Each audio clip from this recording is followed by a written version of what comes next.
My dear the chapter number 4 that is supply analysis. अपने almost कितने chapter हो गए जरा उस पर ध्यान दे देते पहले, है ना? वरना तुम लोग बोले सर रिवीजन हुआ ही नहीं। देखो बेटा 1 2 3 ए 3 बी चैप्टर 5 चैप्टर 6 चैप्टर 10 भी ऑलरेडी डन। आज अपन चैप्टर 4 करेंगे।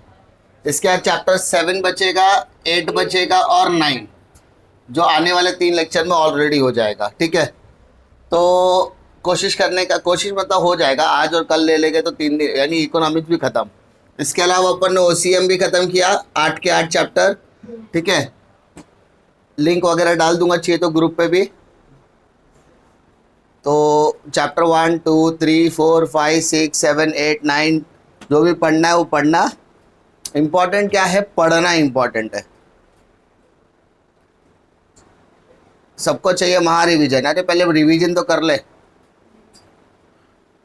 सीधी बात है ना। रिवीजन हुआ नहीं, महा रिवीजन क्या करेगा? तो उसके लिए पहले चैप्टर पढ़ना जरूरी है। ठीक है, चलो स्टार्ट करते हैं। Chapter number 4 that is supply analysis. Total कितने मार्क का? 7 और 10। ठीक है, अब सबसे पहले चैप्टर चालू करने से पहले मैं आपको इतना बता दूं कि सप्लाई एनालिसिस है ना, सप्लाई एनालिसिस ये आपके सप्लायर के बिहेवियर को रिफ्लेक्ट करता है। कौन से बिहेवियर को सर? सप्लायर के बिहेवियर को बताता है। इसके पहले हम लोगों ने जो पढ़ा उसके अंदर कौन सा बिहेवियर था? कंज्यूमर बिहेवियर था। वहां पर कंज्यूमर क्या चाहता था कि प्राइस कम होगा तो डिमांड ज़्यादा होना चाहिए, प्राइस ज़्यादा होगा तो डिमांड कम, क्योंकि वो अपने पैसे बचाना चाहता था, quality product at a reasonable price चाहता था। सिंपल है, वो अपने सेटिस्फैक्शन के लिए काम करता था। बट सप्लायर ऐसा नहीं करता। Supplier wants to supply more quantity at a more price, less quantity at a lesser price. Because क्यों क्यों क्यों क्यों? बिकॉज ज़्यादा प्राइस पे ज़्यादा सप्लाई करेगा तो उसको ज़्यादा प्रॉफिट मिलेगा। यस और नो? कम प्राइस पे कम सप्लाई करेगा तो उसको कम का कम से कम प्रॉफिट मिलेगा। तो in order to increase his profit वो ज़्यादा प्राइस पे ज़्यादा क्वांटिटी सप्लाई करने की कोशिश करेगा, और जब उसको प्रॉफिट कम लगेगा तो वो कम बेचने की कोशिश करेगा, क्योंकि ये इसका बिहेवियर ही है। इसीलिए यहाँ पर देखो अपवर्ड है तो यहाँ पर भी अपवर्ड है, यहाँ डाउनवर्ड है, तो इसलिए उसको कौन सा रिलेशनशिप बोलते हैं पता है ना? कौन सा? Direct relationship between. ठीक है, फंक्शनल तो सब में होगा। Functional supply of x is a function of price of x, ऐसे ही होगा। और demand of x is the function of price of x. ये दोनों चीज़ है, दोनों के दोनों फंक्शनल रिलेशनशिप है, पक्का। और उसके अलावा डिमांड कौन सा रिलेशनशिप रखता है सर? इनडायरेक्ट। और सप्लाई कौन सा रिलेशन रखता है? Direct relationship. तो अगर आपको डिस्टिंग्विश आ गया डिमांड और सप्लाई का तो आप आराम से लिख सकते हो। पहले पे डिमांड का मीनिंग, दूसरे में सप्लाई का मीनिंग। फंक्शनल रिलेशनशिप वाला पॉइंट्स दोनों में कॉमन है तो लिखने की जरूरत नहीं है। लेकिन ये बोल सकते हैं इनडायरेक्ट रिलेशन इधर डायरेक्ट रिलेशनशिप। डिमांड कर्व में demand curve downward from left to right, supply curve upward from left to right. हो गया 3 पॉइंट खत्म। और चौथा पॉइंट बनाना है तो ऐसे छोटा डायग्राम बना के डिमांड कर्व हो गया और ये अपवर्ड का डी और ये एस। 4 पॉइंट हो गया। डायग्राम दिखाओ, टीचर बोला अरे क्या पढ़ के आए, ले 2 मार्क लेके जा, क्योंकि डिस्टिंग्विश में पूरे मार्क्स मिलते हैं। लेकिन डिपेंड करता है डायग्राम कितना बड़ा बनाया है। इतना बड़ा पेज है, डी ऐसा नहीं चलता है। आपको सिर्फ दिखाना है कि कौन सा डायग्राम है, तो आपको सिर्फ शोकेस करना है कि हमने क्या किया। ठीक है, उसके बाद बात करते हैं सबसे पहले इंट्रोडक्शन के। भाई साहब, it is the basic function of the producer to produce goods or services which are offered for sale in the market। जिस प्रोडक्ट को आपको मार्केट में क्या करना है? बेचना है, सेल करना है। ऐसे प्रोडक्ट को जब आप बनाते हो तो ऐसे प्रोडक्ट को आपको प्रोड्यूस भी करना है, और आपसे गुड्स एंड सर्विसेज को प्रोड्यूस करके मार्केट में क्या करना है? बेचना है। सिंपल सी बात है। जब आप किसी भी प्रोडक्ट को खरीदोगे, सॉरी बेचने की कोशिश करोगे, तो आपको उस प्रोडक्ट का क्या डिसाइड करना है? प्राइस। आप कोई भी प्रोडक्ट फ्री में बेचने के लिए नहीं उतार सकते। हर प्रोडक्ट का क्या होता है? एक प्राइस होता है। ऐसा दुनिया में कोई प्रोडक्ट नहीं है जिसका कोई प्राइस ना हो। आप उसकी मेजरमेंट वैल्यू कर सकते हो, आप उसको मेजर तो कर ही सकते हो, ठीक है। The market forces determine the price of the goods और सर्विसेज ऑफ द, ठीक है, जो मैंने बताया मार्केट के फोर्सेस क्या करते हैं, उसकी प्राइस से डिसाइड करते हैं, क्या डिसाइड करते हैं, price. Therefore the study of supply is an important aspect of the demand, study of demand. इसलिए मार्केट को, मार्केट के सप्लाई चेन को समझना बहुत ज़्यादा ज़रूरी है अगर आपको स्टडी ऑफ डिमांड करना है तो। भाई साहब, अगर आपको डिमांड की तरफ, डिमांड को एनालाइज करना है तो आपको पहले सप्लाई चेन को भी समझना ज़रूरी है।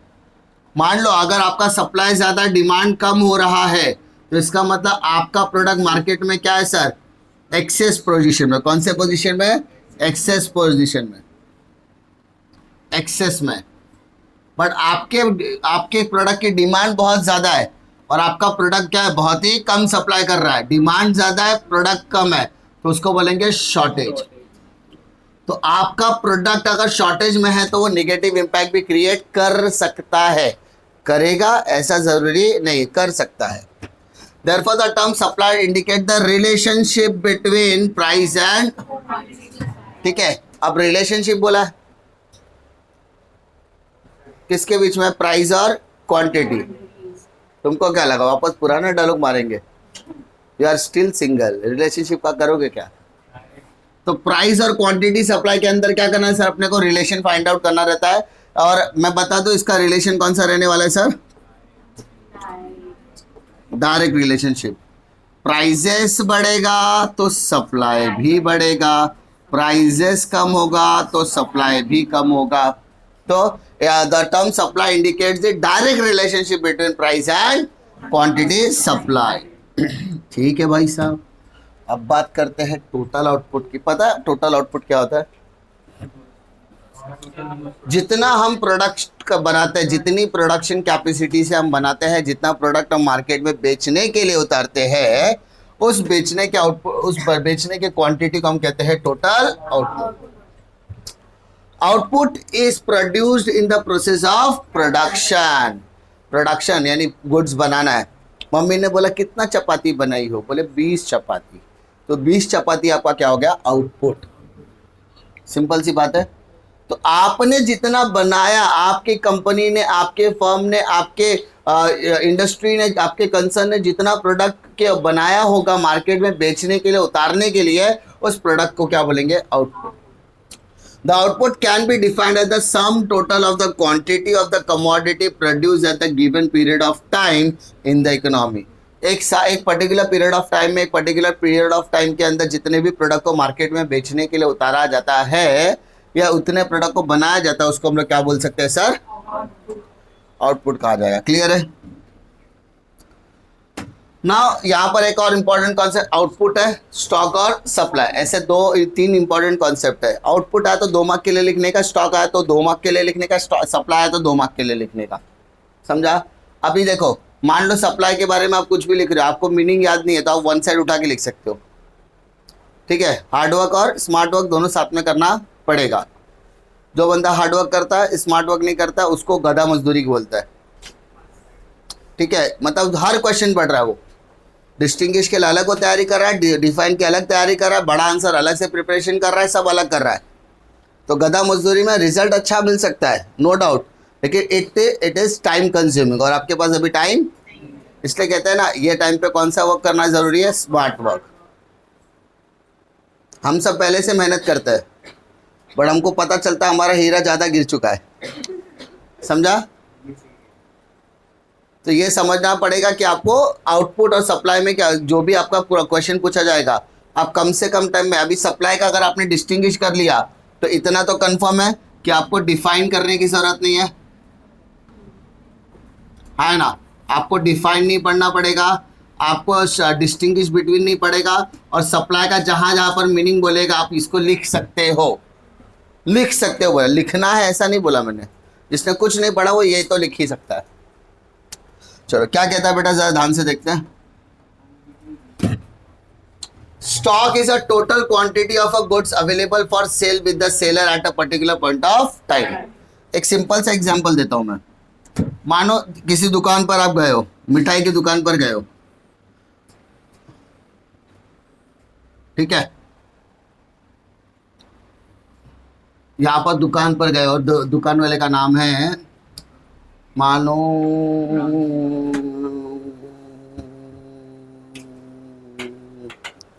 कोई फैंसी नेम ही नहीं है इधर। हाँ, मानो मानो।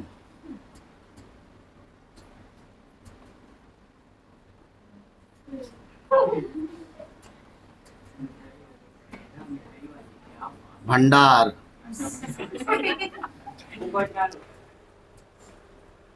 जो बोला वो सही है। प्रेरणा मिठाई भंडार। हाँ, मोटिवेशन लेक्चर के बाद आपके अंदर एक अलग से एनर्जी आ गया। एनर्जी आने के बाद आपने इतना मेहनत किया, इतना मेहनत किया, इतना मेहनत किया कि पेपर में आके अपने पूरा पेपर मिशन क्या क्या भर के आ गया। पेपर भर के आ गया, इतना भर के आ गया, इतना पेपर कि टीचर पेपर चेक करते थे, टेंशन में आ गया। उसको 80 में से 80 दूं कि 160। तो भी अपनी भावना को कंट्रोल करके उसने 80 में से 80 आपको दे दिया और आप लोग को अच्छे से अच्छा परसेंटेज मिल गया और आप लोग पहुंच गए मिठाई की दुकान पर मिठाई लेने के लिए। ठीक है। मम्मी ने बोला तुम्हारा परसेंटेज कितना है? तुमने बोला मम्मी मम्मी मेरा 85 परसेंटेज आया। मम्मी बोले वाह मेरी लाल, वाह मेरी लल्ली, तूने मेरा दिल खुश कर दिया, है ना। पप्पा को बोला पप्पा मेरा 85%। बोला अरे मेरे नल्ले जिगर के छल्ले, तूने मेरा दिल क्या कर दिया, खुश कर दिया। ये ले मम्मी से 1500 रुपये ले, सब मिठाई लेकर आ। तुम दुकान पर पहुंच गए मिठाई खरीदने के लिए। मिठाई वाले को बोला मिठाई टेस्ट करा। उसने मिठाई आपको टेस्ट कराई।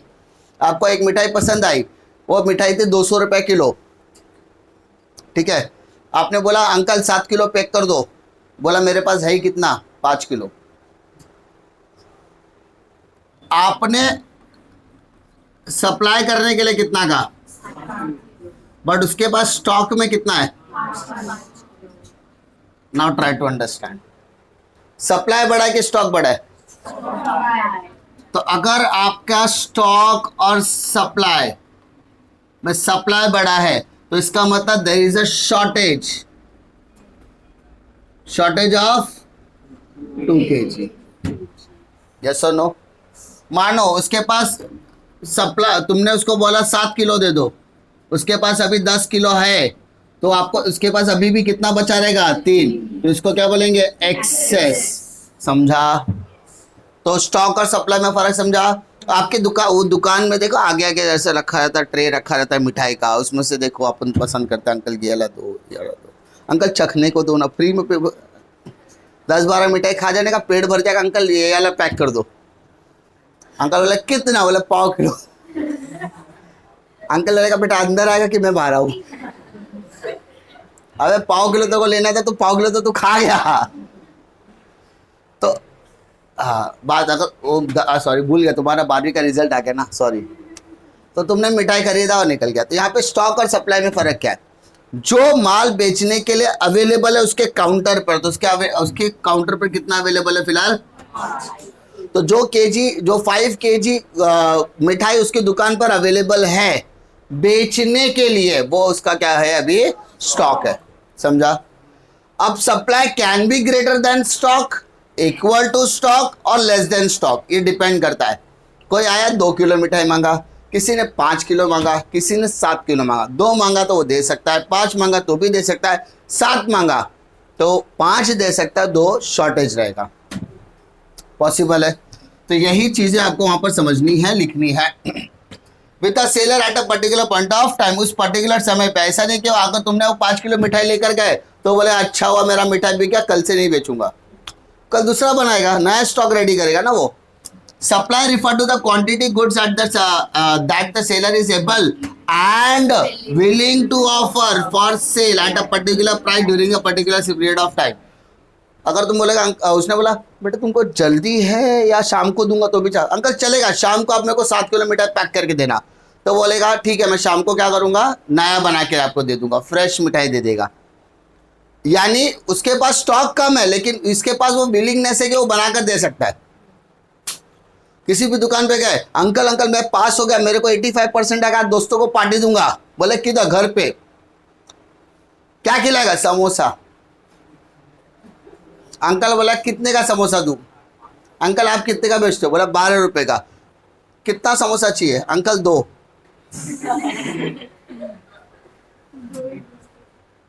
क्यों? मेरा एक ही दोस्त है, मैं और वो मिलके खाएंगे जिंदगी। फिर तुम लोग भी बोलेंगे दुख काय खत्म नहीं हो रहा है। तो आपको ये समझ में आना चाहिए उस पर्टिकुलर पीरियड ऑफ टाइम में आप कितने गुड्स को क्या कर सकते हो, बेच सकते हो, सप्लाई कर सकते हो, वो आपको समझना बहुत ज्यादा जरूरी है। जो आपके पास ऑलरेडी अवेलेबल है उसको बोलेंगे स्टॉक, और जो आप सप्लाई कर सकते हो, बेच सकते हो उस पर्टिकुलर टाइम में, उसको बोलेंगे supply. Stock is outcome of the production, production ने जितना बनाया उसी का आउटकम को क्या बोला जाएगा, stock. But supply is the derive out of stock. Stock है तभी वो सप्लाई कर सकता है। स्टॉक कहां से आएगा, फैक्ट्री से। फैक्ट्री ने जो प्रोड्यूस करके दिया है वो क्या बन गया, स्टॉक, और स्टॉक से क्या बनेगा, सप्लाई। ठीक है। Stock can be increase if the production is increase. वो मिठाई वाले मैंने मिठाई वाले जैसे जैसे रक्षाबंधन आता है, दिवाली का टाइम आता है ना, उन लोग क्या करते हैं, अपनी दुकान के बाहर 4 बम्बू गाड़ के दुकान को बढ़ा देते हैं, बाहर मिठाई का अलग से काउंटर लगाते हैं, क्योंकि उनको पता है आज मिठाई ज़्यादा बिकेगी। तो उन लोग ज़्यादा मिठाई बेचने के लिए ज़्यादा बनाते भी होंगे। तो प्रोडक्शन यहाँ पर क्या हो रहा है सर, इंक्रीज हो रहा है। प्रोडक्शन यहाँ पर क्या हो रहा है, इंक्रीज हो रहा है, बिकॉज सेल करना है। स्टॉक रहेगा तभी तो ज़्यादा बेचेगा। क्या ऑर्डर लेगा, अरे तुमको 14 किलो चाहिए, अच्छा हम दे देते हैं, लेकिन अब टाइम लगेगा 3 घंटे। पागल है, 3 घंटा तेरे लिए वेट करना, दूसरी दुकान से नहीं लेके आ जाऊँ मैं? क्योंकि कस्टमर किसी के लिए रुकने वाला नहीं है, तुम कितना भी रिलेशन मेंटेन कर लो, समझा। कस्टमर को अगर अभी चाहिए तो उसको तुरंत चाहिए, वो दूसरी दुकान से लेने के लिए रेडी है। Supply can be increase if stock is increase. Stock है तभी तो बेच रहा हो, स्टॉक ही नहीं है तो सप्लाई कर सकता है क्या, नहीं।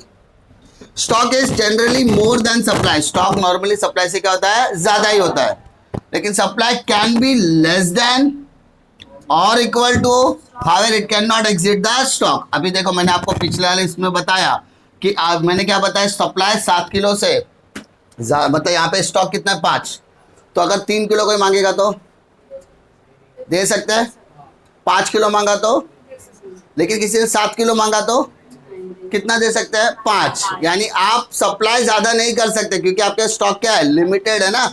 मैंने यही तो सिखा बताया कि आप 7 से 5 है तो 2 किलो आपको शॉर्टेज करना ही पड़ेगा, मतलब यहाँ पे सप्लाई स्टॉक से बड़ा हो नहीं सकता।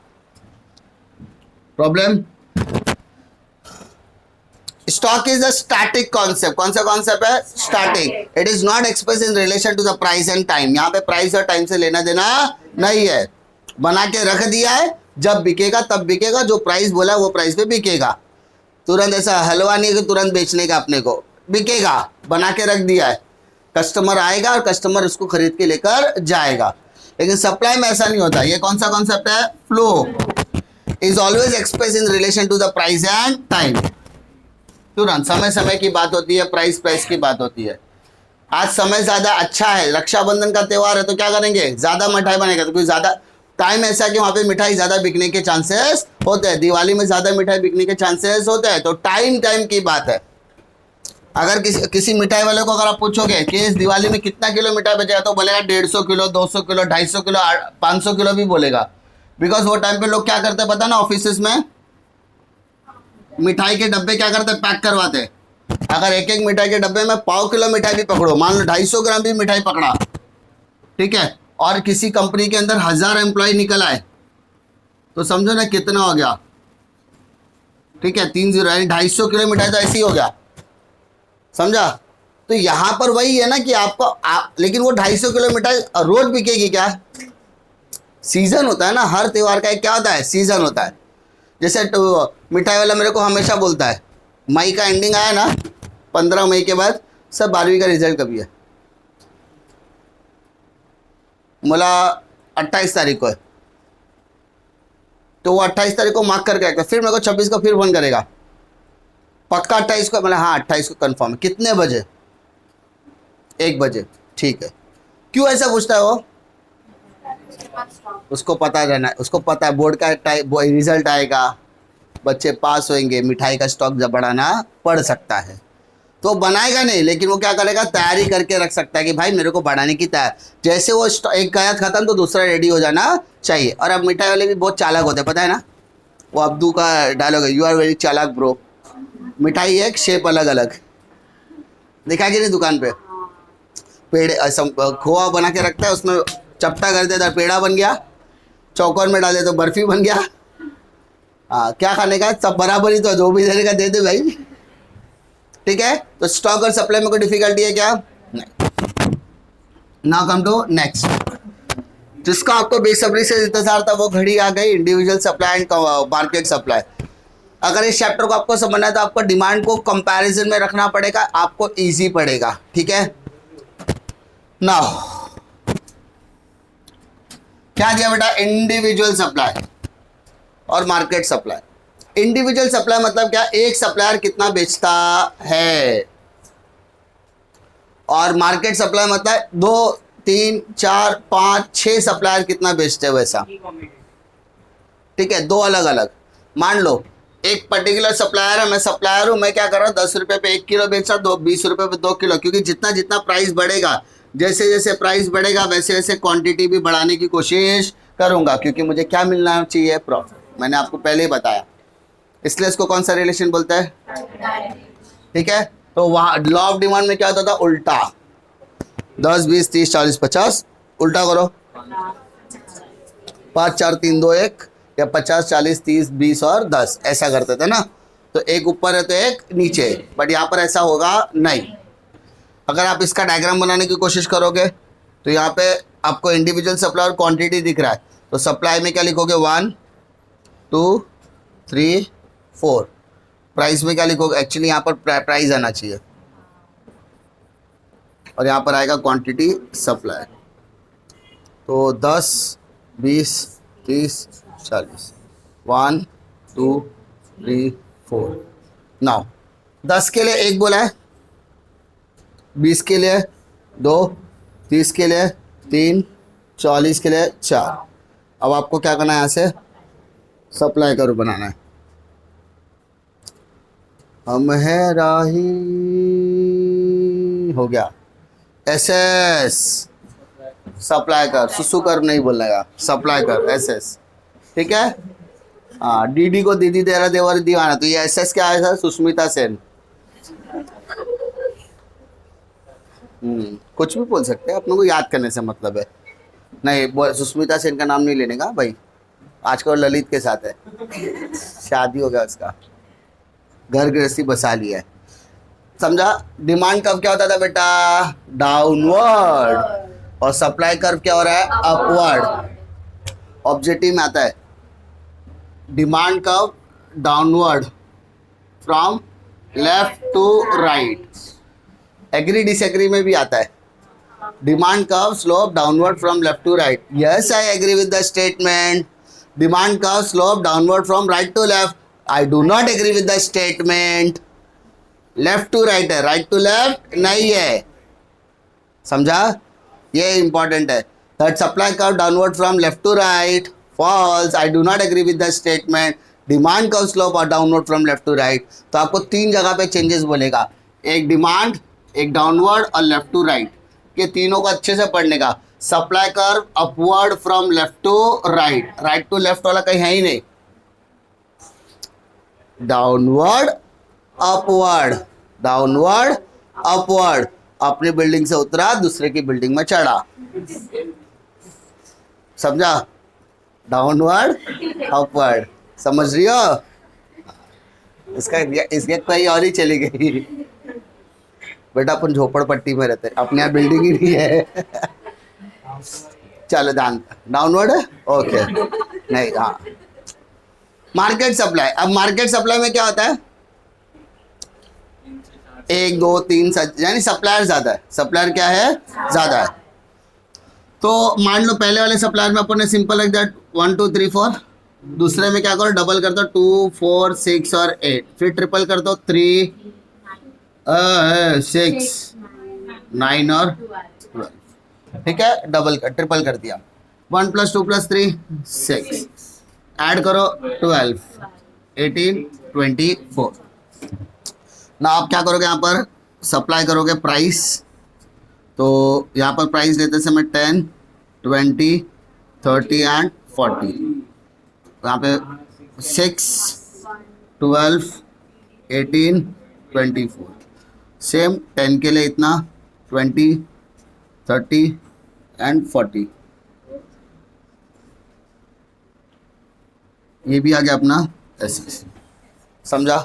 यहाँ पर बीच में ज़रूर लिखना ओ मतलब ओ एक्सिस, ठीक है। डायग्राम आपको सिंपली स्पेसिफिकली बनाना है, पक्का ना। कैसे करना है, डेटा क्या रख रहा हूँ मैं, सिंपल रख रहा हूँ, आप अपनी मर्जी से डेटा लिखो। सर याद करना पड़ता है टेबल, नहीं मैं याद करके आया क्या, वैसे इसको भी याद नहीं करने का, खाली कॉन्सेप्ट समझने का। नाउ जिसका आपको बेसब्री से इंतजार था वो क्वेश्चन आ गया, very very important question from the examination point of view. The law of demand के बाद आता है law of supply. Law of demand अगर आपको याद होगा तो लॉ ऑफ सप्लाई का उसका उल्टा कर देने का हो जाएगा आपका लॉ ऑफ सप्लाई। ध्यान देने का भाई साहब, ये पैराग्राफ मैंने वहां पर भी लिखा था और यहाँ पर भी एज इट इज है। क्या लिखा था वहां पर, the law of demand introduce by, यहाँ पे क्या हो जाएगा, the law of supply introduce by professor in his Principle of Economics, which was published in the year 1890।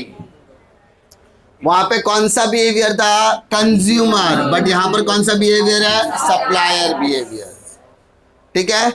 The law explain the functional relationship between price and quantity supply. Sir functional, वहां पे भी functional, यहां पर भी functional, बस फर्क क्या है, वहां पे डिमांड ऑफ एक्स था, यहाँ पे सप्लाई ऑफ एक्स, एफ मतलब फंक्शनल ऑफ प्राइस, ऐसा कहा जाएगा, ठीक है।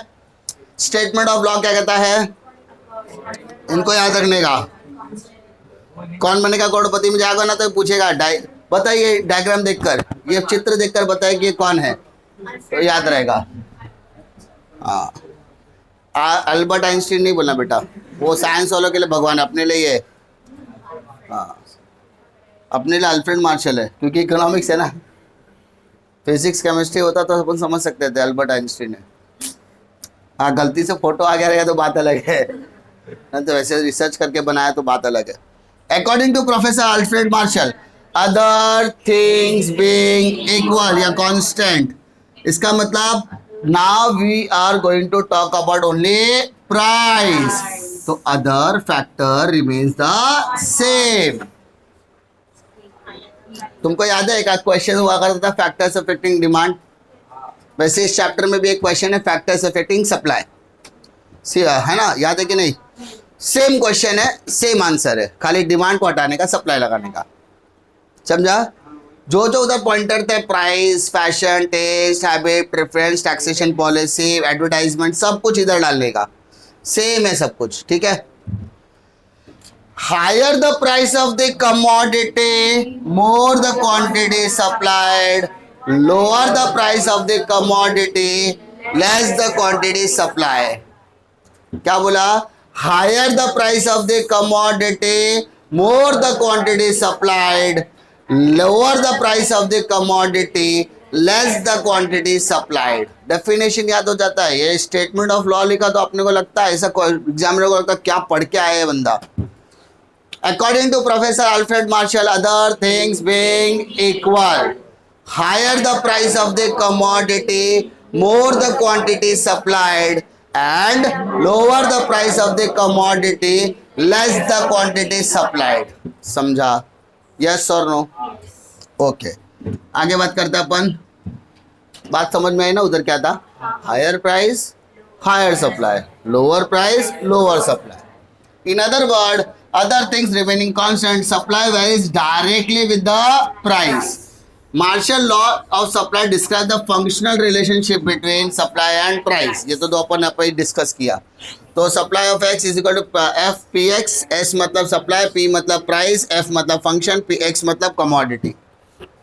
ये भी अपन ने डिस्कस किया। Now explain कैसे करना है, ठीक है।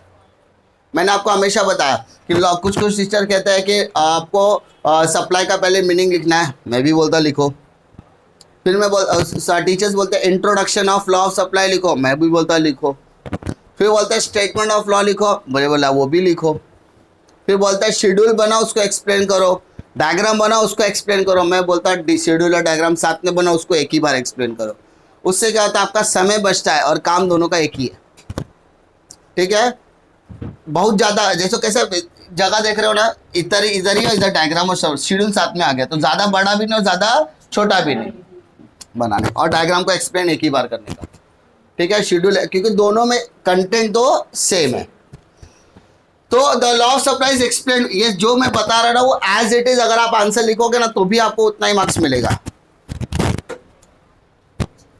13-14 साल का छोटा मोटा एक्सपीरियंस तो है ही मेरे को, जितनी शायद तुम्हारी उम्र उससे ज़्यादा टीचिंग एक्सपीरियंस है, तो मानना तो पड़ेगा, तुम्हारे पास कोई ऑप्शन तो है नहीं। ठीक है,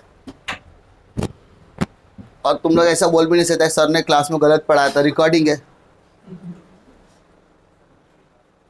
महाराष्ट्र को पढ़ा रहे तो क्लासरूम में तो है सिर्फ रिकॉर्डिंग है कि 12 लोग को पढ़ा रहा है, 25 लोग को पढ़ा रहा है, ऐसा तो है ही नहीं। जब मर्जी का तब बोलना सर ने गलत पढ़ाया था, लॉ ऑफ सप्लाई देख लेना भाई सर ने गलत पढ़ाया था कि सही पढ़ाया था, किसी भी सर को दिखा दे सर ये देखो ये गलत पढ़ा रहे, वो तुमको साला तू पढ़ के नहीं गया, ये क्या गलत पढ़ाएंगे, ऐसा होता है।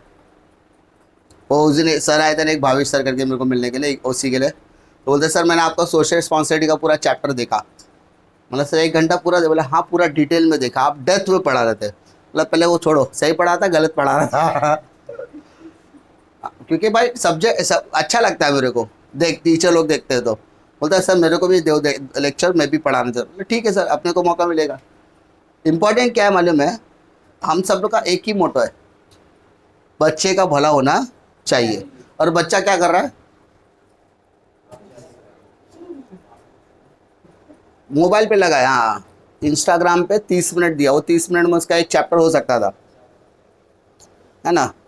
और मैंने तुमको बार बार कहा है, मैंने इससे पहले भी तुमको कहा है, इंस्टाग्राम और फेसबुक वगैरह उस दिन मोटिवेशनल में क्या बताया था सर ने, क्यों बनाया गया, ताकि आपका मेमोरी स्किल वगैरह सब क्या हो जाए, वीक हो जाए। और मैंने तुमको पहले ही बताया इंस्टाग्राम और फेसबुक वगैरह सब चाहते हैं कि तुम बर्बाद हो जाओ, क्योंकि तुम्हारी बर्बादी में उनकी आबादी है। और मैंने हमेशा कहा, सब कॉमर्स वालों को कहता हूँ, काम ऐसा करो जिससे पैसे मिलने चाहिए, काम नहीं है तो पैसा भी नहीं है। अभी रील्स और शॉर्ट्स मोनेटाइज होने वाला है फरवरी से, तो जो शॉर्ट्स वगैरह डालते हैं उनका चैनल अगर मोनेटाइज हो जाएगा, हो गया होगा, तो पैसा आएगा। उधर सर नहीं है, ठीक है, तो पैसा मिलेगा तो काम करने का। और वो साहिल नहीं बोल रहा था अपने को सर एनुअल डे पे हम लोग डांस करेंगे, वो क्या हो गया, गलत गलत हमको शो दिखाया जाता है ना, अभी कपिल शर्मा शो, उसमें लड़का लड़की बन के आता है, तो लड़के इंस्पायर हो रहे हैं, बेटा उसको पैसा मिलता है। अगर तुमको भी अगर लड़की बनने का पैसा मिल रहा है तो अच्छी बात है, लेकिन अगर ठीक है, जोकर होता है ना मालूम है, ताश की गड्डी में एक पत्ता होता है, जोकर जो गेम पलट सकता है, लेकिन इसकी अहमियत कोई जानता नहीं है। किसी की भी किस्मत पलटने के लिए 2 चीजें इंपॉर्टेंट है, जिंदगी में ठोकर, ताश की गड्डी में जोकर, किसी की भी किस्मत कभी भी पलट सकता है। तो आपको वही है कि जोकर बनना, पैसा मिल रहा तो जोकर बन के भी मतलब है, क्योंकि हम कॉमर्स वाले, हमारे ब्लड में मनी होनी चाहिए, ब्लड में पैसा कमाने के लिए गलत तरीका नहीं, सही तरीके से कैसे पैसा कमाया जाए। और पैसा कमाने के लिए कोई भी शॉर्टकट नहीं होता। अगर आपको कम से कम समय में ज़्यादा पैसे कमाने हैं तो आपके पास सिर्फ एक ही तरीका है, नॉलेज, एजुकेशन। एजुकेशन आपको समय के बाद आएगा, समझा, एजुकेशन आपको समय के बाद 14, 15, 16, 17, 18 साल के बाद आपकी एजुकेशन कंप्लीट होती है। लेकिन एजुकेशन करने के बाद जो आपको नॉलेज मिलता है, उस एजुकेशन से जो आपको ट्रेनिंग मिलती है ना, वो एजुकेशन और ट्रेनिंग आपको इस तरीके से बिल्डअप करके देता है कि आप कम से कम समय में ज़्यादा पैसे कमा सकते हो। लोग कहते हैं शेयर मार्केट, नाम तो वैसे ही खराब है बेचारे का।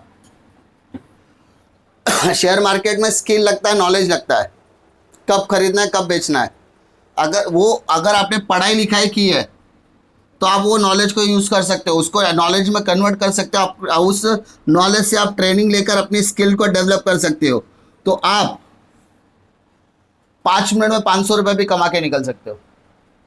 अगर आपके पास वो नॉलेज स्किल नहीं है तो आपका पैसा डूबने ही वाला है। स्टॉक मार्केट का एक गोल्डन रूल है, मार्केट में एंटर करने से पहले डिसाइड पहले से करो आप कितना लॉस लेकर जा सकते हो। आप अपना लॉस डिसाइड करो कि मैं इतना लॉस होगा तो निकल जाऊंगा। प्रॉफिट सबको अच्छा लगता है ना, लॉस डिसाइड करो। मैंने 5,000 लगाया तो 500 रुपये लॉस हुआ तो मैं निकल लूंगा आज के लिए बस। लेकिन अगर वो प्लस में दिख रहा है -500 तक आप बेयर करो, प्लस जितना दिख रहा है उतना अच्छा है, समझा। प्लस सबको अच्छा लगता है, माइनस किसी को नहीं। आपको लगता है +100 हो गया, वेरी गुड, अच्छा है। +200 हो गया तो आप क्या करो, अपने जो कॉस्ट प्राइस है उसको थोड़ा ऊपर लेकर आ जाओ। आपने 20 पे खरीदा है, अभी मार्केट में 30 रुपीज़ चल रहा है, तो 20 को बदल के 22 पे लेकर आ जाओ, तो 2 रुपये ऊपर। यानी अगर मार्केट पलटता भी है तो 2 रुपये प्रॉफिट लेके निकलोगे। यही चीज़ है, यही सब सारा काम डिमांड एंड सप्लाई का है। स्टॉक मार्केट का कभी भी लेक्चर वगैरह अटेंड करोगे तो वो बोला demand and supply, demand and supply, demand and supply की वजह से फ्लक्चुएट होता है। तो इसीलिए मैं बोलता हूँ कि हमेशा सप्लाई के अंदर या डिमांड के अंदर आपको दोनों चीज़ें समझना ज़रूरी है। एजुकेशन, पढ़ाई लिखाई बहुत ज़्यादा ज़रूरी है। कितने लोगों ने अडानी का नाम सुना है? सुना है क्या? दुनिया का हर एक बच्चा जानता होगा आज अडानी को। भारत के अंदर सबसे ज़्यादा चर्चा अडानी की है, यस और नो? अभी मेरा मोबाइल शायद बाहर है, मैं तुमको दिखाता था। कल अडानी के शेयर का प्राइस इतना गिरा है ना, बर्बाद हो गया है, एक एक इन्वेस्टर बर्बाद हो गया। मानो किसी ने सोचा रहेगा अडानी बहुत ज़्यादा प्रोग्रेस कर रहा है, किसी ने 1000 रुपये का शेयर खरीदा होगा, मान लो कल उसका पॉइंट 400 पॉइंट नीचे गया, 300, 400, 125 पॉइंट प्राइस के ऊपर से फ्लक्चुएट हो रहा है। 20% टूटा है। 20% की मतलब कमर टूट गई सबकी। 20% कवर होने में बहुत टाइम लगता है, लेकिन गिरने में टाइम लगता नहीं है। मुझे बताओ यहाँ से 100 फ्लोर तक चलने में कितना टाइम लगेगा? कितना टाइम लगेगा? यहाँ से अगर समझो ग्राउंड फ्लोर से तुमको 100 फ्लोर की माले की बिल्डिंग पे तुमको अगर भेज दिया जाए तो उसको ऊपर पहुँचने के लिए समय लगेगा। ऊपर से धक्का दे दिया तो मार्केट नीचे, मार्केट जैसे नीचे वैसे तुम ऊपर। मतलब मार्केट नीचे गिरा, तुमने कंट्रोल नहीं रखा, आपने सेफ्टी नहीं रखी, आपने स्टॉप लॉसेस नहीं रखे, तो आप गए। बिल्डिंग के हाइट से कूदना और स्टॉक मार्केट में पैसे लगाना बराबर है। ऊपर से नीचे आया, नीचे मार्केट गिरा, आपके लॉसेस 2-2, 3-3 लाख रुपए लॉस है, आप बर्बाद ऑलमोस्ट। तो आप क्या कर सकते हो? आपने जैसे 600 रुपया है तो आपके लिए सबसे सेफ ऑप्शन क्या है? लेके निकल लो। 400 रुपया लॉस अच्छा है, मैं तो बोलता 400 रुपया लॉस अच्छा है एक शेयर पे। लेकिन अगर ये 600 का कल वापस 300 हो गया तो प्रोटेक्ट योर कैपिटल्स। आपके पास जो पैसा फिलहाल बचा हुआ उसको बचाओ, समझा? ये भी इंपॉर्टेंट है। तो ये सारा गेम डिमांड एंड सप्लाई का। और ये सारी चीज़ें क्यों कब आती है पता है? जब आप पढ़ाई लिखाई किए रहते हो। सबको समझ में आता है क्या स्टॉक मार्केट? नहीं समझ में आता ना, क्यों? एक पढ़ा लिखा होता है, एक सर नहीं पढ़ा लिखा। वो मेरा भाई है ना, वो पढ़ा लिखा नहीं है लेकिन वो स्टॉक मार्केट करता है, तो उसने अपने नॉलेज और स्किल पे काम किया। तो ये मैटर करता है कि आपको समझना पड़ेगा कि बिना एजुकेशन के कुछ भी होने वाला नहीं है। एजुकेशन सिर्फ एक तरीके का नहीं होता, किताबी ज्ञान, और भी नॉलेजेस होता है। The law supply explain the, क्या क्या दिया देखो उसमें, फॉलोइंग सप्लाई आ जाएगा। प्राइस ऑफ अ कमोडिटी, मानो 10, 20, 30, 40, 50।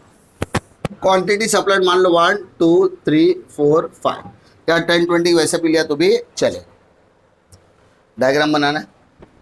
इधर लिखा 0, हाँ क्या लिखूँ इधर? 40, यहाँ पे क्वांटिटी सप्लाइड 1, 2, 3। आप इतने टाइम से जो बना रहे थे ना, यही वापस बन रहा है, यस और नो? इसलिए मुझे इतना ज़्यादा एक्सप्लेन करने की ज़रूरत महसूस नहीं हो रही है, यस और नो? डायग्राम बन गया इजीली।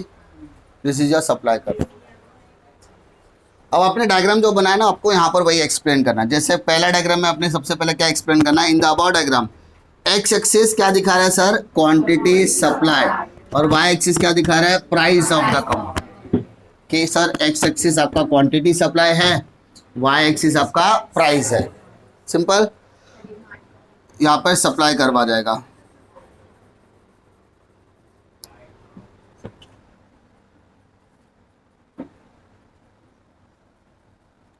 नहीं तो क्या करते बाद में लिखते बैठते हैं सर ने डिमांड कब लिखा था। टीचर की गलती पकड़ने में एक अलग ही स्वैग है ना? सेवल एंड वंटास हाँ बोलता है देखो। Supply curve is SS when the price is 10, quantity is 1, and the price is 10 rupees, then the 1 kg quantity supplied. As the price increases, जैसे जैसे प्राइस बढ़ते गया सप्लाई ऑल्सो इंक्रीजेस। इसका मतलब क्या है कि the slope upward from left to right showing direct relationship between price and supply. It has positive slope. Demand में क्या था? Negative slope. बात समझ में आ रही बात? हाँ है ना? लॉ ऑफ सप्लाई में कोई दिक्कत है क्या बेटा? श्योर हाँ है ना? चलो आगे बात करते हैं assumption of law of supply. ये ऑलमोस्ट मैं बोलूंगा लॉ ऑफ डिमांड से मिलता जुलता अजम्पशन है, जिसमें पहला क्या दिया? अजम्पशन का मतलब समझते हो ना? अजम्पशन क्या बोलता है कि लॉ ऑफ सप्लाई ऐसे ही रहेगा। अगर ये सारी चीजें हम अज्यूम करते हैं तो लॉ ऑफ सप्लाई ऐसे ही दिखेगा। बट एक्सेप्शन ऐसा नहीं है। एक्सेप्शन क्या बोलता है? लॉ ऑफ सप्लाई ऐसा हो जाएगा। समझा? उल्टा हो जाएगा, क्योंकि उस पर लॉ ऑफ सप्लाई उल्टा हो जाएगा। एक्सेप्शन, इस सारी कंडीशन में लॉ ऑफ सप्लाई उल्टा हो जाता है। ठीक है, ध्यान देते हैं पहले लॉ ऑफ सप्लाई के बारे में कि price of the substitute goods remain same constant, no change in price वगैरह वगैरह। ठीक है, आपका जो सब्स्टिट्यूट प्रोडक्ट है उसका प्राइस आपको चेंज नहीं करना है। सर सब्स्टिट्यूट गुड्स मतलब क्या? चाय कॉफी, पेट्रोल डीजल, है ना? कार और पेट्रोल। सब्स्टिट्यूट मतलब सामने वाले को पूछते हैं ना गाड़ी कौन सी खरीदनी, कार वाली, पेट्रोल वाली कि डीजल वाली? नहीं भैया हमारा बजट थोड़ा कम है, CNG वाली मिलेगी का? CNG मुंबई में अगर आप गाड़ी चलाते तो CNG चलेगा, बट अदर मुंबई नहीं, आपको ड्यूल रखना पड़ेगा। Petrol plus CNG, diesel plus CNG। सिर्फ CNG वाली गाड़ी यहाँ पर खतरा है, क्योंकि CNG पंप बाहर बहुत कम अवेलेबल है। दूसरा, price of complementary goods is remain constant. जैसे कार, पेट्रोल या डीजल। अगर पेट्रोल और डीजल का भाव बढ़ रहा है तो कार खरीदने में लोग थोड़ा हिचकिचाएंगे। तो लोग क्या बोलते हैं, अरे यार पेट्रोल डीजल और भी बढ़ेगा, क्योंकि हमारी जो गवर्नमेंट है ना वो इलेक्ट्रिक व्हीकल को सपोर्ट कर रही है। तो लोग EV की तरफ जाते हैं। और प्राइस, हाँ, अगर पेट्रोल डीजल का भाव कम हो जाएगा तो लोग ऑटोमेटिकली क्या जाएंगे? शिफ्ट। जब तक हर जगह पर इलेक्ट्रिकल जंक्शन नहीं बनेंगे या चार्जिंग जंक्शन नहीं बनेंगे, है ना, तब तक इलेक्ट्रिकल व्हीकल लेना खतरनाक है। खतरनाक यानी आपकी इज्जत का बाजीपाला भी हो सकता है। वैसे तो माइलेज वगैरह बरोबर मिलता है, अच्छा मिलता है, जितना भी मैंने आउटपुट वगैरह रिपोर्ट वगैरह पढ़ी है उस हिसाब से। लेकिन थोड़ा सा रिस्की पैनल होता है, क्योंकि जब आप लॉन्ग टूर पे जाते हो, बाहर जाते हो, वहाँ पे चार्जिंग अगर पॉइंट नहीं मिला तो आपका गाड़ी उधर ही बंद पड़ सकता है। तो जब तक थोड़ा सा डेवलपमेंट होने में 2 या 3 साल का समय और लगेगा, अदरवाइज तब तक पेट्रोल डीजल क्या, दुनिया के किसी भी कोने में गाड़ी लेकर जाओ आपको पेट्रोल डीजल का जंक्शन मिल जाएगा, पेट्रोल पंप मिल जाता है। No expectation about the future changes in price. Price ना तो फ्यूचर में बढ़ रहा है ना ही कम हो रहा है, तो सप्लाई स्मूथली चलेगा आज के टाइम में। अगर सप्लायर को लगेगा कि यार कल प्राइस कम होने वाला है तो आज ज़्यादा बेचने की कोशिश करेगा। कल प्राइस बढ़ेगा तो वो क्या करेगा, आज कम बेचेगा, कल ज़्यादा बेचेगा, है ना। फ्लक्चुएशंस होता है ना, प्राइसेस रोज ऊपर नीचे होते हैं। तो अगर सप्लायर क्या बोलेगा, कल ज़्यादा मैं बेचूंगा तो ज़्यादा प्रॉफिट मिलेगा। No change in taxation policy. Taxation policy में अगर कोई भी चेंजेस नहीं होता तो supply will not going to affect. Taxation policy change हो गई, मानो किसी प्रोडक्ट के ऊपर पहले आप 18 रुपये GST देते थे, 118, गवर्नमेंट ने बोला भाई साहब 28% देना है, तो अब प्राइस क्या हो जाएगा, 128। टैक्सेशन पॉलिसी बढ़ गई तो आपका प्राइस भी बढ़ जाएगा, प्राइस बढ़ गया तो obviously consumer will not going to buy, consumer नहीं खरीदा, तुम बेचने के लिए बैठे हो, तुम बेचने के लिए बैठे हो, तो supplier is ready to sell but buyer is not ready to buy, उसका भी तो पॉइंट ऑफ व्यू मैटर करता है। कांस्टेंट लेवल ऑफ इनकम, अगर आपकी इनकम लेवल नहीं बदलती है, कम ज्यादा नहीं, तो आप जैसा सप्लाई जैसा डिमांड कर रहे हो वैसी सप्लाई भी हो रही है। Exactly. No change in taste habit preference and fashion of the consumer, यानी कंज्यूमर का टेस्ट हैबिट प्रेफरेंस वगैरह में कोई भी चेंजेस नहीं आ रहा है, तो law of supply will remain the same. No change in size of the population, जैसा मतलब पहले घर में 2 लोग थे, आज भी 2 लोग हैं, तो डिमांड भी जैसा था सप्लाई भी उस हिसाब से होगा।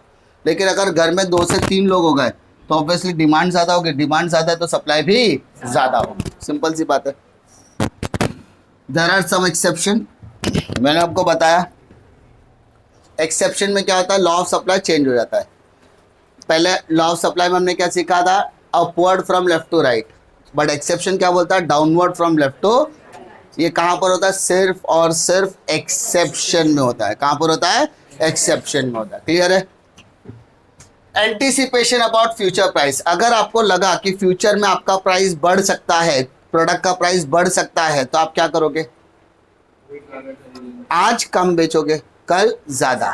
तो अगर आप कल ज्यादा क्वांटिटी में यानी ज्यादा प्राइस में बेचना चाहते हो तो आज आपका बिहेवियर क्या हो गया, चेंज हो गया।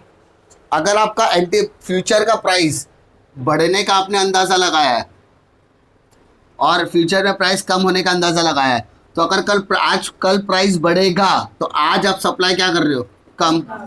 आज आप सप्लाई क्या कर रहे हो, कम। प्राइसेस बढ़ रहा है बट आप सप्लाई क्या कर रहे हो, कम, क्योंकि आप ऐसा चाहते हो कि और प्राइस बढ़े।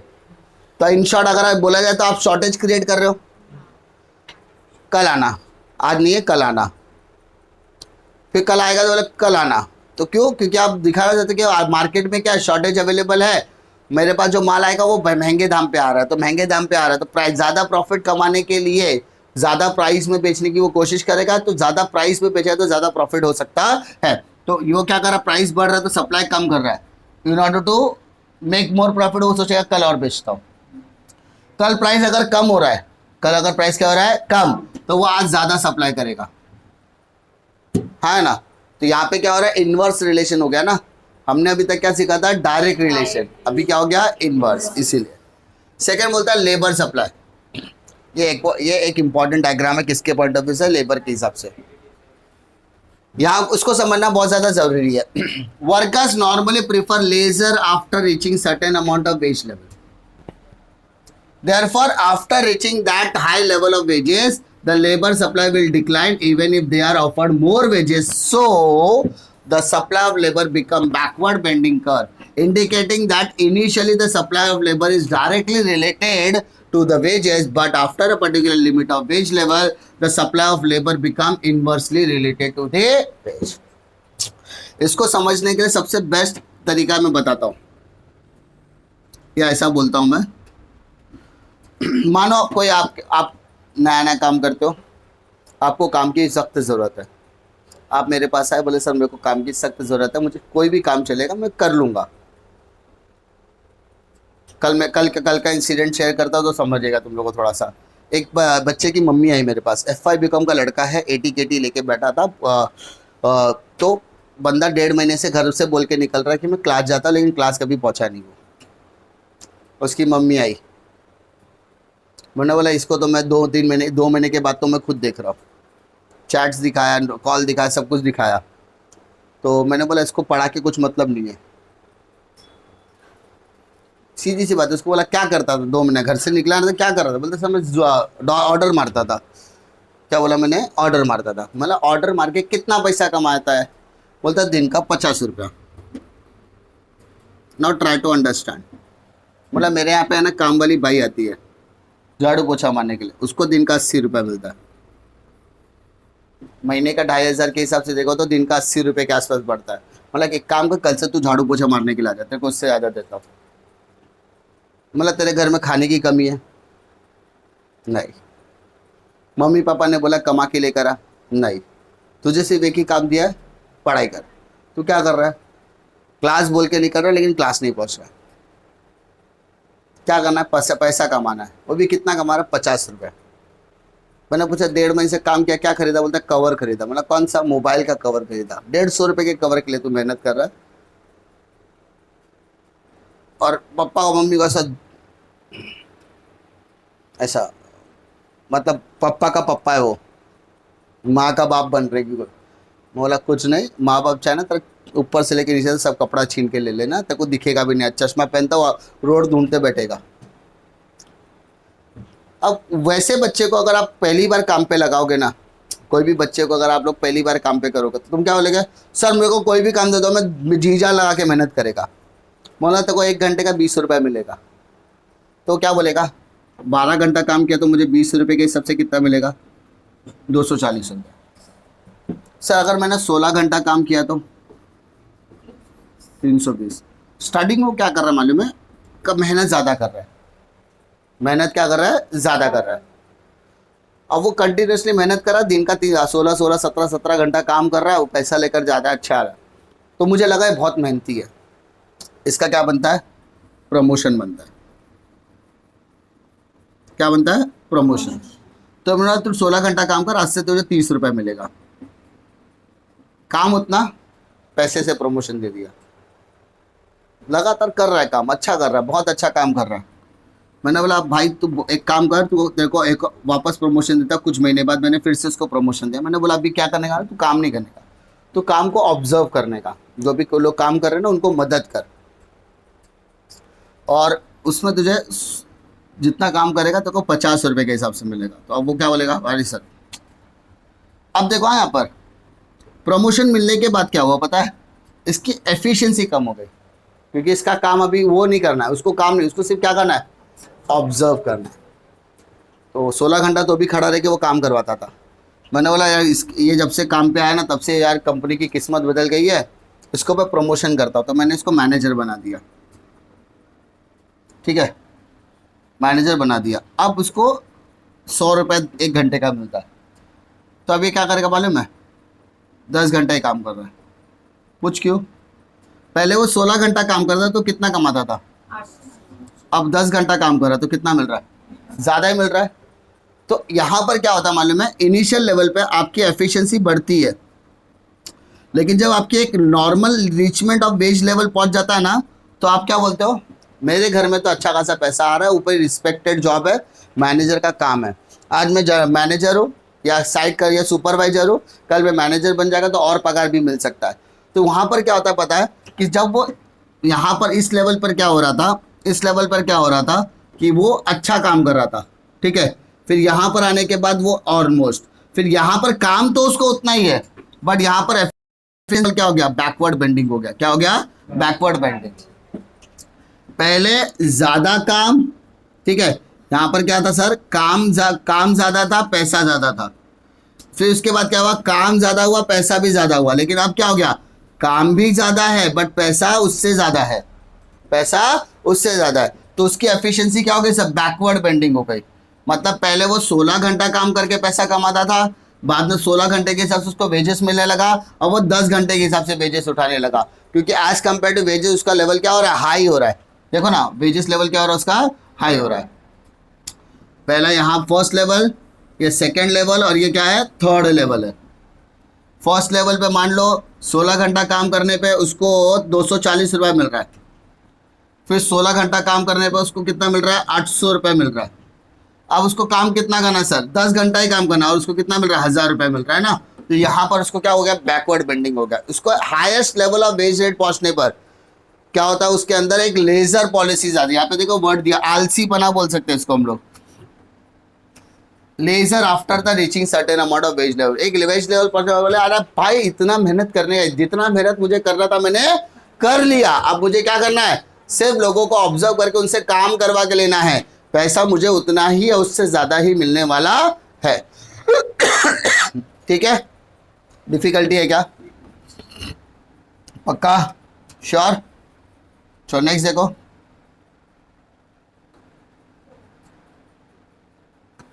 चलो आगे क्या बोलता है, need of emergency of cash, यानी आपको कैश की क्या सर है, ज़रूरत है। अगर आपको कैश की इमरजेंसी में ज़रूरत है ना, तो हाई रेट पर भी, क्या बोला मैंने, हाई रेट पर भी पैसा लेने के लिए क्या हो, रेडी हो।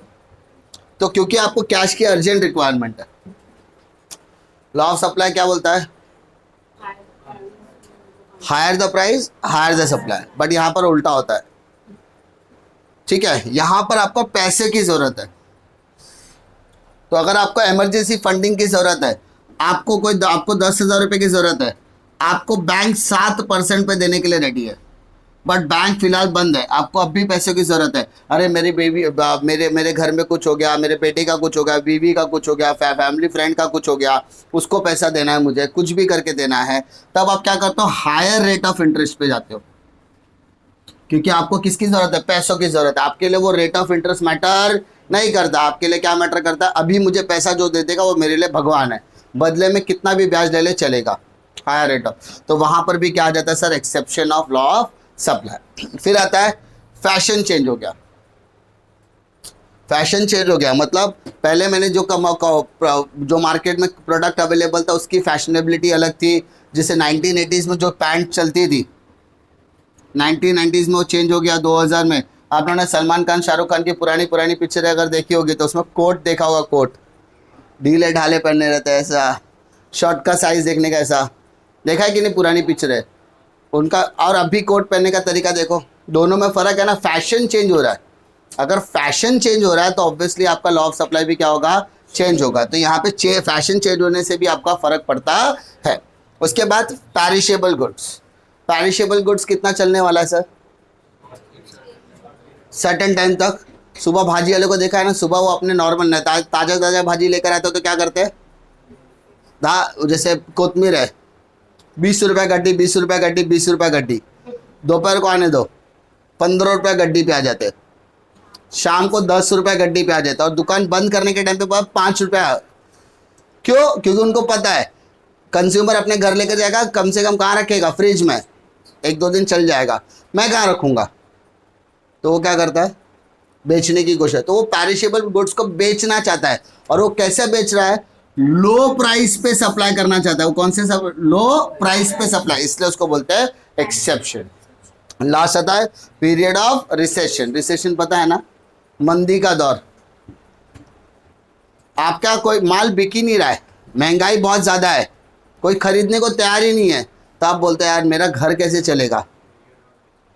आपके पास, आपको घर चलाने के लिए आपके पास पैसे नहीं है, इन दैट केस आप क्या बोलोगे, भाई कुछ तो ले ले मेरे से, मेरी जो लागत है वो 20 रुपये, लेकिन 15 में भी बेचने को तैयार है, क्योंकि मेरा घर नहीं चल रहा है, रिसेशन का टाइम है, मंदी का दौर है, कोई खरीद नहीं रहा है, तू खरीद ले भाई, मेरे घर में कुछ तो होएगा। तो रिसेशन के टाइम में हम लो प्राइस पे भी सप्लाई करने के लिए रेडी होते हैं, समझा, पक्का ना। कम टू ये सुना क्वेश्चन लग रहा है, कहाँ पर पढ़ा था, डिमांड में। उसी का उल्टा कर दो, कॉन्सेप्ट वही है, वेरिएशन और सप्लाई, डिमांड और सप्लाई का कॉन्सेप्ट वही है। वेरिएशन में क्या था, when the supply of a commodity falls or rise due to change in price, सिर्फ क्या चेंज कर रहा है, प्राइस, सिर्फ क्या चेंज हो रहा है, प्राइस, बाकी के फैक्टर्स रिमेन कांस्टेंट। डिमांड में भी वही था, प्राइस चेंज हो रहा है, डिमांड, बाकी के factors remain constant, it is called as variation in supply. इसमें 2 तरीके क्या था, एक्सपांशन और कॉन्ट्रैक्शन। सप्लाई में, डिमांड में भी वही था, एक्सपांशन और कॉन्ट्रैक्शन। अब ध्यान देते बेटा, एक्सपांशन और सप्लाई एंड कॉन्ट्रैक्शन। एक्सपांशन मतलब सप्लाई आपका ऊपर की तरफ जा रहा है, अपवर्ड डायरेक्शन में, और कॉन्ट्रैक्शन मतलब सप्लाई आपका डाउनवर्ड डायरेक्शन में आ रहा है, समझा। जब आपका प्राइस लेवल यहाँ पर है, ये सुनो, प्राइस बढ़ गया तो सप्लाई भी बढ़ गया, तो प्राइस बढ़ गया, सप्लाई बढ़ गया, तो आपका यहाँ पर सप्लाई क्या हो रहा है, पहले एम पे था, अब एन पे आ गया, तो सप्लाई बाहर की तरफ जा रहा है, इसको बोलेंगे sir expansion of supply. Price बढ़ गया तो सप्लाई भी बढ़ेगा। यहाँ पर क्या हो रहा है, प्राइस कम हो रहा है तो सप्लाई भी कम हो रहा है। तो पहले आपका प्राइस लेवल ये था, आपने प्राइस को कम कर दिया तो क्वांटिटी भी क्या हो गई, कम, तो यहाँ पर आपका जो सप्लाई कर्व है वो अंदर की तरफ आ रहा है। कहां पर आ रहा है सर? अंदर की तरफ। Expansion contraction, expansion contract. Expansion कब होगा? प्राइस बढ़ने पे। कॉन्ट्रैक्शन कब होगा? प्राइस कम होने पे। समझा? आपको उसी को खाली क्या करना है? एक्सप्लेन। एक्सपांशन ऑफ सप्लाई में क्या होता है? Rise in the price. ठीक है, rise in the supply due to price in the price. Supply बढ़ गया क्योंकि प्राइस क्या हो रहा है। और यहां पर क्या होगा? फॉल इन द कॉमो supply because fall in the price. Price कम हो रहा है तो सप्लाई भी कम हो रहा है। तो फर्स्ट बाकी के फैक्टर्स क्या रहेंगे सर? कांस्टेंट। बाकी के फैक्टर्स क्या रहने वाले सर? कांस्टेंट। समझा? एक्सपांशन में एक ही चीज रखना है कि भाई साहब आपका प्राइस बढ़ रहा है और यहाँ पर फॉल, दो तीन बार वही एक चीज एक्सप्लेन, फिर यही आपको बताना है। अच्छा, यहाँ पर आपका जो अपवर्ड मूवमेंट, अपवर्ड मतलब ऊपर जा रहा है और ये डाउनवर्ड नीचे की तरफ आ रहा है। Upward movement, downward movement. Upward movement और डाउनवर्ड मूवमेंट, ये तीन चीज है। समझा क्या? पहला, एक्सपांशन में rise in the price, supply also rise. Contraction में price falls, supply also falls. समझा? दूसरा पॉइंट में price falls but other factor remain same. Contraction में प्राइस फॉल्स, इधर प्राइस राइज, इधर प्राइस फॉल्स। यहाँ पर अपवर्ड मूवमेंट, वहां पर डाउनवर्ड मूवमेंट। और डायग्राम बना के छोटा सा एक्सप्लेन नहीं किया तो भी चलेगा, लेकिन बनाना जरूरी है। फिर क्या था? कंपैरिजन करना चेंजेस इन डिमांड। वहां पर क्या था? Other factors changes. Other factor क्या हो रहा है सर? चेंज हो रहा है बट सप्लाई रिमेन। ठीक है, other factor changes but price remain same. When the supply of the commodity it falls or rise due to change in the other factor, but price remain constant. Price में कोई भी changes नहीं हो रहा है। ठीक है, तो there are two types, increase और decrease। अब प्राइस चेंज नहीं हो रहा तो इसका मतलब ऐसा समझने का, प्राइस आपका ऐसे ही रहेगा। ये आपका डिमांड का प्राइस रिमेन सेम। ये आपका पहला लेवल हो गया प्राइस और क्वांटिटी का। अंदर की तरफ आया, बाहर की तरफ गया, अंदर बाहर, इंक्रीज डिक्रीज, इंक्रीज और डिक्रीज। यही आपको वहां पर एक्सप्लेन करना है। ठीक है क्या? बस फर्क क्या है? ये पहला लेवल था, ये क्या था? पहला लेवल। तो ये आपका हो गया SS, सिंपल। अब ये दूसरा लेवल है तो ये हो गया S1 S1, और ये तीसरा लेवल है तो क्या हो गया? S2 S2। क्लियर? नाम देना तो दे दो PQR। P से Q की तरफ आया तो डिक्रीज, P से R की तरफ गया तो इंक्रीज। ऐसा पक्का? When the more quantity supplied at the same price, यहाँ पे कौन सा प्राइस बोला sir? Same price, same price, same price. It is called increase in demand. But other factors change होता है, चेंज इन अदर फैक्टर्स। यहाँ पे clearly बोला change in other factor but the price of the commodity remain same. यहाँ पर भी क्या होता है सर? क्वांटिटी सेम है बट क्या हो रहा है? Less quantity supplied at same price. यहाँ पर क्या था? More quantity supplied at same. Supply ज्यादा, price same. Supply less, price same. ठीक है, प्राइस दोनों में सेम है बट फैक्टर इंक्रीज हो रहा है और यहाँ पर क्या होता है? फैक्टर्स डिक्रीज हो रहा है। सिंपल है। ठीक है, यहाँ पर क्या होता है? यहाँ पे शिफ्ट होता है। क्या होता है? शिफ्ट। शिफ्ट कहाँ से होता है? लेफ्ट टू राइट, इंक्रीज और डिक्रीज। देखो यहाँ पर ये आगे की तरफ जा रहा है ना, उसको लेफ्ट टू राइट, और यहाँ पर क्या लेगा? Right to left, left to right, right to left, left to right, right to left. और जैसा मैंने बताया ओरिजिनली बनाना है। प्राइस आगे लेकर गया तो यहाँ पर क्वांटिटी 1 आ गया, पहले वाले का S1, दूसरे वाले का S2। तो ये आगे की तरफ जाए, आगे की तरफ क्या हो रहा है? शिफ्ट हो रहा है। सेम यहाँ पर भी आपका प्राइस क्या रहेगा? सेम रहेगा बट ये अभी अंदर की तरफ आ गया। तो पहले वाला सप्लाई ये था, दूसरा वाला सप्लाई, तो अभी आपका क्या हो रहा है? यहाँ पर अंदर की तरफ शिफ्ट हो रहा है। इंक्रीज और डिक्रीज, इंक्रीज और डिक्रीज। सिंपल है क्या? आप उसको कंपेयर करोगे ना डिमांड के साथ तो आपको इजीली समझ में आएगा। और मैंने जैसा डायग्राम आपको बना के दिया है वैसे ही आप लोग डायग्राम, जैसे मैंने यहाँ पर बताया ना शॉर्ट में, कैसे इंक्रीज और डिक्रीज। उसके बाद एक छोटा सा कॉन्सेप्ट है कॉस्ट कॉन्सेप्ट, ये 2 मार्क के क्वेश्चन के लिए पूछा जाता है। क्या बोला जाता है देखो, when the entrepreneur undertakes an act of production, he has to use various input like raw material, labor, capital. It has to make payment to the input. The expenditure incurred on this input is known as the cost of production. देखो भाई, कोई भी सामान बनाओ फुकट में बनता है क्या? खर्चा तो माल बनाने के लिए, प्रोडक्शन करने के लिए, प्रोडक्ट बनाने के लिए जो भी खर्चा किया जाएगा उस खर्चे को क्या बोलेंगे अपन? कॉस्ट ऑफ प्रोडक्शन या कॉस्ट कॉन्सेप्ट बोलेंगे। 2 तरीके के कॉस्ट होते हैं, एक होता है आपका फिक्स कॉस्ट, एक होता है आपका वेरिएबल कॉस्ट। जैसे रेंट, सैलरी, काम हो या ना हो भाड़ा तो भरना ही है, काम हो या ना हो सैलरी तो देना ही है, तो फिक्स कॉस्ट। बट काम नहीं है, लाइट बंद कर दिया तो क्या हो गया? Variable cost. काम ज़्यादा है, लाइट चालू रहेगा, काम चालू रहेगा, मशीन चालू रहेगी तो वेरिएबल कॉस्ट। तो 2 तरीके के कॉस्ट होता है, टोटल कॉस्ट और टोटल कॉस्ट के अंदर 2 आता है, एक हो गया फिक्स कॉस्ट, एक हो गया आपका वेरिएबल। फिर आता है बेटा एवरेज कॉस्ट। एवरेज मतलब total cost divided by total quantity. Total जितना भी खर्चा उसमें क्वांटिटी डिवाइड कर तो क्या मिलेगा? Average cost. आता है marginal cost. Sir marginal cost मतलब क्या? मानो डोसा बनाने वाले को देखा है, जब वो डोसा बनाता है, मान लो उसके पास कस्टमर की लाइन लगी है तो क्या करेगा? डोसे पे डोसा बनाते रहेगा। डोसा 10-10, 5-5 मिनट में डोसा बन रहा है। फिर उसने क्या किया, कस्टमर ने उसने क्या किया, गैस बंद कर दिया। 10 मिनट के बाद एक बंदा आया, बोला मेरे को डोसा चाहिए, वो देगा कि नहीं देगा? बट अब टाइम ज़्यादा लगेगा कम लगेगा? क्यों? तवा ठंडा हो गया है। अब तवा ठंडा हो गया तो उसके लिए उसको थोड़ा टाइम ज़्यादा लगेगा, खर्चा भी ज़्यादा। पहले क्या था, तवा गर्म था तो उसका जो गैस था ना वो अगर बंद भी कर दिया तो भी डोसा बन के निकल सकता था, तो यहाँ पे उसका खर्चा क्या हो गया? कम। लेकिन अभी उसको एक डोसा बनाने के लिए वापस से गैस चालू होती है, यहाँ पे उसका जो गैस का खर्चा है ना वो बढ़ गया। यानी अगर आपको एक कमोडिटी एक्स्ट्रा बढ़ानी है तो आपको क्या करना पड़ेगा? खर्चा ज़्यादा करना पड़ेगा। मान लो मैंने एक 100 टी शर्ट बनाया, 100 टी शर्ट्स मैंने बनवाए, है ना? 100 टी शर्ट बनाने के उसने बोला सर बन जाएगा, कोई टेंशन नहीं है। अब टी शर्ट मैंने बनाने के लिए मेरे को बोला सर 200 रुपये का एक टी शर्ट है। बोला ठीक है 20,000 रुपये ले ले।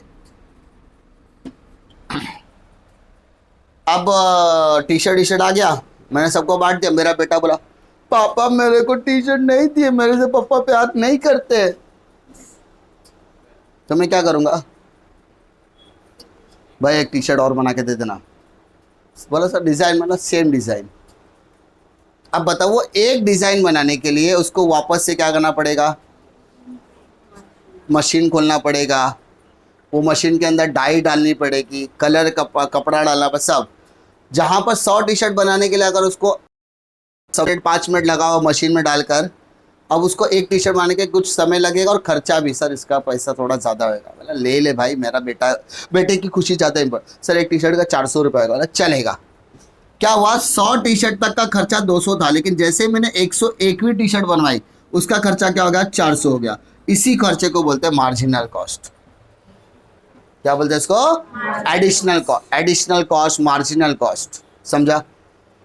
फिर आता है रेवेन्यू कॉन्सेप्ट। रेवेन्यू मतलब पैसा, बेचा तो पैसा आएगा ना, तो revenue. When an entrepreneur receive the money for after selling the goods and services, it is said to be revenue. कोई भी सामान वामान बेच के, सर्विसेज बेच के जो आपको पैसे मिलते हैं उसको आप क्या बोलते हो? रेवेन्यू। रेवेन्यू क्या होता है? टोटल रेवेन्यू 3 तरह, प्राइस और क्वांटिटी बेचने का।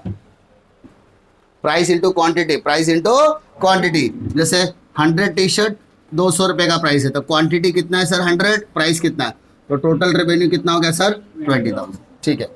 एवरेज रेवेन्यू मतलब टोटल रेवेन्यू डिवाइडेड बाय 100, तो कितना आ गया सर? 200 रुपया। नहीं सर, आपका बेटे का भी कॉस्ट ऐड करो। समझा? तो आप डिवाइड करोगे तो आपको अराउंड 200 के ऊपर अमाउंट मिलेगा। ऐसा नो 200 तो हो गया उसका एवरेज रेवेन्यू, ऐसा बोल सकते हैं।